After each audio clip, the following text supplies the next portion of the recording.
VNews.pk Quetta से मैं हूं गालिब निहात। बलूचिस्तान के सूबाई दारुल हुकूमत कोयटा से 11 रोज गुजर जाने के बावजूद भी मकामी ताजिर के बेटे मुसव्विर खान को बाजियाब नहीं करवाया जा सका। गुज़िश्ता 9 रोज से मुसव्विर खान के लवाहिकीन जरगून रोड पर वाक़या बलूचिस्तान असम्बली के सामने सरापा एहतजाज है। अंजुमन ताजरान बलूचिस्तान और लवाहिकीन की कॉल पर आज सुबह भर में पहिया जाम हड़ताल की भी कॉल दी गई। बात करें अगर इस हड़ताल की, तो कोयटा में इस हड़ताल की वजह से कारोबारी मराकज़ जो हैं वो तो खुले हैं, लेकिन आमदोरफ्त मामूल से काफ़ी कम दिखाई देती है। एहतजाज के सबब अंजुमन ताजरान बलूचिस्तान ने शहर के दाखिली और खारजी रास्तों पर रुकावटें लगाकर रास्ता बंद कर दिया है, जिसकी वजह से बलूचिस्तान को दीगर सूबों को जाने वाले रास्ते वो भी मुकम्मल तौर पर बंद हैं।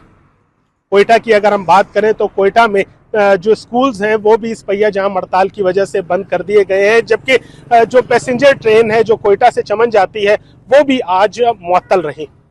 बात की जाए अगर कोयटा शहर की, तो कोयटा शहर में इस वक्त ट्रैफिक ना होने के बराबर है, जबकि आप मेरे अकब में देख सकते हैं कि गुज़िश्ता 9 रोज से एहतजाजी धरना लवाहिकीन की जानिब से दिया जा रहा है और वो हुकूमत बलूचिस्तान से यही मुतालबा कर रहे हैं कि उनके प्यारे बच्चे को जल्द अज जल्द बाजियाब करवाया जाए।